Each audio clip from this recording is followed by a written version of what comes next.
대화 한두 마디만 나눴을 뿐인데 왜 이렇게 내가 지치는 걸까? 말이 자꾸 엇나가고 결국엔 내가 이상한 사람이 된 것 같아. 정말 별 얘기 아니었는데 집에 돌아오는 길에 마음이 오래 불편한 사람, 그런 경험 있으시죠? 많은 분들이 내가 예민해서 그런가? 내가 오버한 걸까? 하고 스스로를 먼저 의심하세요. 근데 여러분, 이게 꼭 여러분의 문제는 아닐 수 있어요. 이상하게 말이 안 통하는 사람들, 나를 지치게 만드는 사람들, 이건 단순히 성격 차이 때문만은 아니고요. 그 사람의 정신적인 성숙도, 정신 연령의 문제일 가능성이 커요. 그리고 이 성숙도는 말투에서 정말 선명하게 드러납니다. 그래서 오늘 영상에서는 사람을 피곤하게 만드는 미성숙한 말투 3가지, 그 말투의 심리적인 배경, 그리고 그런 말에 휘둘리지 않고 나를 지킬 수 있는 방법, 혹시 내가 그런 말을 쓰고 있다면 어떻게 바꿀 수 있을지까지 차근차근 이야기해 보려고 해요. 영상을 끝까지 보시면 저 사람이 왜 저럴까? 여기에서 멈추지 않고, 아, 그래서 내가 이렇게 힘들었구나. 앞으로는 이렇게 내 마음을 지켜야겠다. 이런 자기 돌봄 기준을 세우고 가실 수 있을 거예요. 그럼 첫 번째 이야기부터 시작해 볼게요. 우리가 누군가와 대화를 나눌 때 말투는 단순한 습관이 아니에요. 그 사람의 감정 처리 방식, 마음을 어떻게 다루는지, 그리고 내면의 상처나 불안까지 말 한두 마디 속에 고스란히 드러나요. 그래서 말투를 보면 그 사람의 정신적 성숙도가 어느 정도인지 구별이 가능해요. 여러분도 이런 경험 있으실 거예요. 정말 가벼운 이야기를 했을 뿐인데 상대가 갑자기 감정적으로 확 올라오거나 엉뚱한 방향으로 해석을 해버리거나 나를 막 가르치려 들거나 끝없이 불평으로 흘러갈 때요. 그 순간 우리의 마음도 같이 긴장을 하고 불안해지고 지치게 되죠. 이게 왜 그럴까요? 그 이유는 방어기자라는 심리작용 때문이에요. 어렵게 들리지만 아주 쉽게 설명을 하면 내가 감당하기 힘든 감정을 무의식적으로 피해버리거나 스스로를 보호하기 위해서 꺼내드는 자동 반응 같은 거예요. 어른처럼 보이지만 감정을 다루는 방식은 아직 어린아이에 머물러 있는 경우가 있죠. 그래서 말투도 어른의 말처럼 들리긴 하지만 그 안에 담긴 정서는 아직 미성숙한 상태예요. 예를 들어 볼게요. 3, 4살 아이가 막 때를 써요. 우리가 그 아이를 보면서 아, 이 아이가 지금 뭔가 불편하구나. 이 상황이 감당이 안 되나 보다 하고 우리가 알아차리잖아요. 근데 겉으로는 어른인 상대가 비슷한 감정 표현을 말투로 하고 있다면 우리는 이걸 이해하지 못하고 뭐지? 왜 이렇게까지 화를 내지? 왜 이렇게 비난처럼 들리지? 혼란스러워져요. 말이 잘 안 통한다? 이건 내가 이상한 게 아니란 뜻이에요. 상대가 아직 감정을 성숙하게 다루지 못하고 있다는 그런 신호일 수 있어요. 그리고 이런 미성숙한 말투는 우리가 흔히 말하는 나쁜 성격보다 훨씬 더 깊은 심리적인 이유가 있어요. 자기 안에 깊은 불안이 있기 때문에 자존감이 흔들릴 때 자동적으로 무의식적으로 튀어나오는 반응이기 때문이죠. 이런 배경을 이해를 하면 상대의 말투가 왜 그렇게 느껴지는지, 내 감정이 왜 이렇게 힘들어졌는지 훨씬 더 명확히 볼 수 있을 거예요. 그리고 무엇보다 이 관계에서 내가 지친 이유가 이거였구나. 그걸 알게 되면 앞으로 어떻게 나를 지켜야 할지도 조금씩 보이기 시작할 거예요. 이제 본격적으로 사람을 지치게 만드는 미성숙한 말투 3가지가 무엇인지 하나하나 살펴볼게요. 여러분의 경험과 비교해보면서 천천히 한번 들어보세요. 이제부터는 대화를 가장 지치게 만드는 미성숙한 말투 3가지 유형을 함께 볼게요. 듣다 보면 이 사람 내 주변에도 있다 하고 떠오르는 분들도 있으실 거예요. 그리고 혹시 이거 나도 가끔 하는데 하는 그런 부분이 있다면 성찰이 가능한 사람이란 뜻이니까 너무 걱정하지 않으셔도 됩니다. 그럼 하나씩 한번 체크해 볼게요. 첫 번째 유형은 과잉 방어형 말투예요. 말을 조심스럽게 시작을 해도 대화가 어느 순간 예상치 못한 방향으로 확 돌아가는 그런 사람들이에요. 여러분도 경험 있으실 거예요. 정말 단순하게 이 부분 조금 수정해 줄 수 있어? 라고 말했을 뿐인데 지금 내 탓이라는 거야? 왜 나한테만 그래? 그걸 지금 말하면 내가 어떻게 해? 이렇게 갑자기 감정이 확 올라오는 사람들이요. 정말 당황스럽죠. 그런데 이런 유형은 상대가 공격하지 않았는데도 말의 의도를 비난이나 지적으로 받아들이는 경향이 커요. 그래서 평범한 대화에서도 순식간에 긴장감이 확 올라오고 대화 분위기가 금세 무거워지죠. 겉으로 보면 저 사람이 왜 이렇게 예민하지? 하고 느낄 수 있지만 이들의 마음속 깊은 곳에는 나는 틀리면 안 돼, 나는 부족하면 안 돼, 이런 강한 두려움이 숨어있는 경우가 많아요. 이렇게 생각하는 거예요. 내가 틀렸다고 들리면 어떡하지? 또 내가 잘못된 사람이 되는 건 싫어. 이 두려움이 너무 커서 상대방이 한 말의 실제 의미보다 나를 공격하는 메시지로 왜곡을 해서 받아들입니다. 심리학에서는 이런 현상을 투사 불화라고 해요. 상대가 한 말이 공격적이어서가 아니라 내가 이미 틀린 사람일지도 모른다는 그 불안을 갖고 있기 때문에 그 불안이 그 말의 의미를 바꿔버리는 거예요. 상대의 말투가 문제가 아니라 그 말이 나에게 어떻게 해석되었는지를 결정하는 것은 내 안에 오랜 상처와 불안이에요. 그래서 함께 했으면 왜 지칠까요? 과잉으로 방어하는 사람과 대화를 하면 말하는 사람도 어느 순간 내 말이 날카로웠나? 이걸 어떻게 부드럽게 말해야지? 늘 조심하게 돼요. 대화의 중심이 내용이 아니라 상대의 기분을 파악하는 걸로 바꿔버리거든요. 그러다 보면 내 의도는 흐려지고 설명해야 할 것만 늘어나고 결국은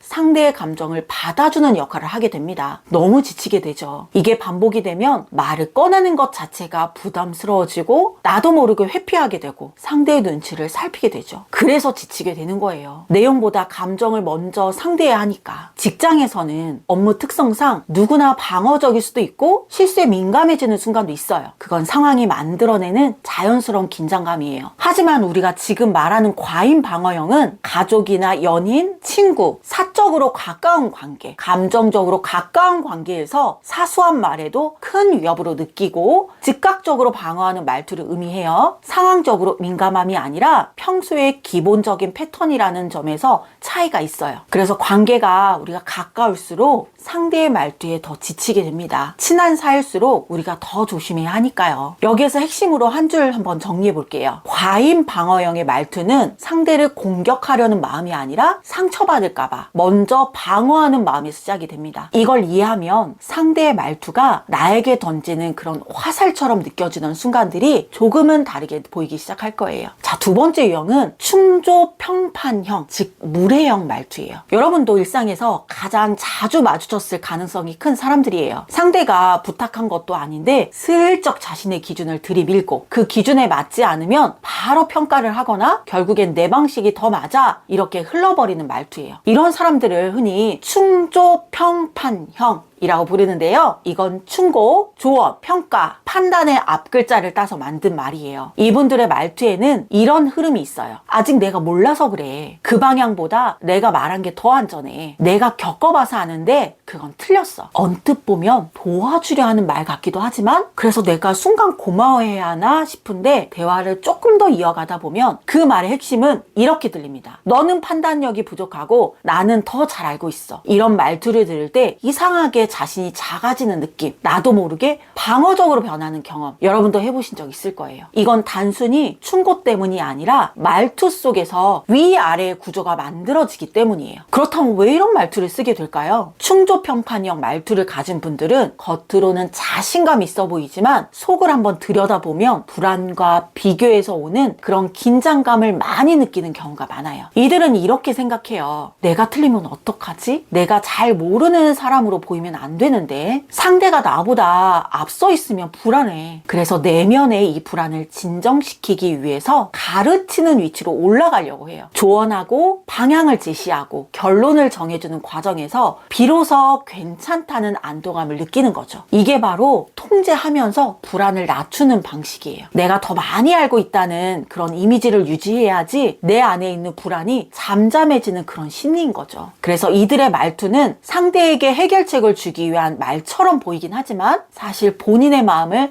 안정시키기 위해 하는 말투가 대부분이에요. 그럼 직장에서 업무적인 피드백과는 어떻게 다를까요? 이 부분에서 헷갈려하신 분들 정말 많아요. 업무 상황에서는 역할과 책임이 명확하기 때문에 평가나 피드백이 필요합니다. 이건 개인을 깎아내리기 위한 게 아니고 업무의 질을 높이기 위해 기능적인 행동들이에요. 하지만 우리가 지금 말하는 그런 충조평판형은 가족이나 연인, 친구, 감정적으로 교류가 있는 사람과 사람의 관계에서 나타나는 말투입니다. 상대가 나에게 어떤 도움을 요청하지 않았음에도 무심하게 경계를 넘나드는 조언과 판단이 반복이 될 때 이건 단순한 충고가 아니라 상대의 자율성을 침범하는 행위가 돼요. 이 말투가 계속 반복이 되면 상대는 함께 있는 느낌보다 관리받는 느낌? 이런 느낌을 더 강하게 받게 됩니다. 말은 맞기는 맞는데 기분은 나쁜 이유가 바로 이거예요. 자, 여기서 한 줄로 한번 정리해 볼게요. 충조평판형은 상대를 돕기 위한 말처럼 보이긴 하지만 그 말의 중심에는 상대가 아니라 나의 불안이 자리 잡고 있습니다. 그걸 꼭 기억하세요. 세 번째, 투덜이형 말투. 이 세 번째 유형은 대화를 시작하면 어느새 불평, 불만으로 흘러가는 사람들입니다. 처음엔 공감하면서 듣다가도 어느 순간엔 마음이 한없이 무거워지는 바로 그런 유형이에요. 이분들은 대화의 출발점 자체가 세상은 나에게 불공평하고 나는 늘 피해자야, 이런 톤으로 시작을 해요. 대표적인 말들을 보면 이런 흐름이에요. 어차피 안 돼. 나는 항상 이래. 뭘 해도 잘 안 풀려. 나는 운이 없어. 사람들이 다 문제야. 세상이 이상해졌어. 해봤자 소용이 없다니까. 다 똑같아. 처음엔 상황을 공유하는 것처럼 들리지만 결국엔 나는 이미 포기한 상태라는 그런 메시지를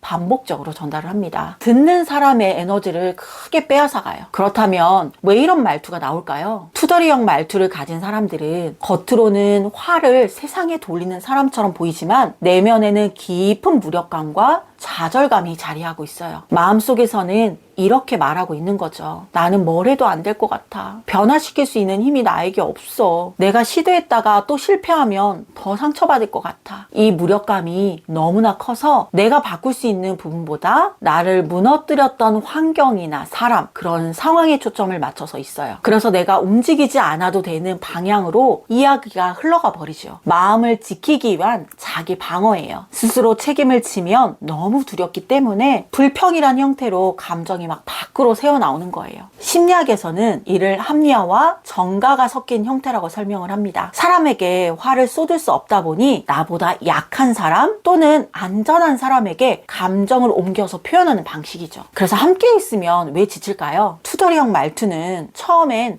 도와줘야겠다 이런 마음을 불러일으키긴 하지만 대화를 이어갈수록 상대의 무력감이 내 마음에도 슬그머니 스며들게 됩니다. 패턴은 이래요. 첫째, 불평을 꺼내놓는다. 둘째, 해결책을 말한다. 셋째, 즉각적으로 그거 안 돼요로 막는다. 넷째, 나는 더 이상 해줄 말이 없어지고 감정적으로 소모된다. 이걸 여러 번 반복하면 아무리 따뜻한 사람이더라 해도 지치게 되어 있어요. 이런 투덜형 사람의 문제는 힘든 얘기 자체가 아니라 어떤 해결 방향도 받아들일 수 없는 그런 마음의 상태에 머물러 있다라는 거예요. 여기서 한 줄로 한번 정리해 볼게요. 투덜이형의 말투는 세상을 향한 불평처럼 보이긴 하지만 지금 나에겐 변화시킬 힘이 없어요. 이런 마음의 신호입니다. 이걸 이해하게 되면 그들의 말이 단순한 짜증으로 들리던 순간들이 조금은 가엽고 이해하고 싶은 마음으로 바뀌기도 하고 내 마음이 필요 이상으로 지쳐가는 것도 막을 수 있습니다. 여러분, 이제 가장 중요한 부분이에요. 여기서부터 한번 집중해 보세요. 우리가 아무리 상대가 미성숙하다고 해도 결국 중요한 건 그 안에서 내가 나를 어떻게 지킬 수 있느냐, 그거거든요. 오늘은 두 가지 상황으로 나누어서 한번 이야기해 볼게요. 주변에 그런 사람들이 있을 때 관계에서 경계를 세우는 법이에요. 자, 첫 번째, 관계의 거리부터 점검하기예요. 모든 감정과 에너지가 한정된 존재랍니다. 모든 관계에 똑같은 공을 들일 수가 없고 나를 계속 지치게 하는 관계라면 거리 조절이 반드시 필요해요. 이때 스스로에게 이렇게 한번 물어보세요. 이 사람과의 관계가 내가 계속 유지해야 하는 관계일까? 아니면 나에게 해로운 관계일까? 내 감정을 지키기 위해 어디까지가 적당한 거리일까? 이 질문에서 답이 나오기 시작을 해요. 관계를 정리하거나 거리를 둔다고 해서 그 사람을 미워하는 것도 버리는 것도 아닙니다. 나를 보호하기 위한 건강한 선택일 뿐이에요. 자, 두 번째는 심리적인 거리두기예요. 상대의 말투가 너무 공격적이거나 불쾌해도 그 말투가 그 사람의 상처와 두려움에서 나온다라는 것을 이해하게 되면 훨씬 덜 흔들리게 됩니다. 속으로 이렇게 선을 한번 쫙 그어보세요. 이 말은 이 사람의 불안과 열등감이지 내 가치와 아무런 상관이 없어. 이 한 문장으로도 마음이 많이 단단해질 거예요. 자, 세 번째는 대화의 스킬이에요. 대화할 때 깊이 들어가지 않기예요. 우리가 경계 세우기가 어려운 관계일 때 매일 마주치는 사람일 때는 표면적으로 짧은 반응이 가장 효과적이에요. 아, 그렇구나.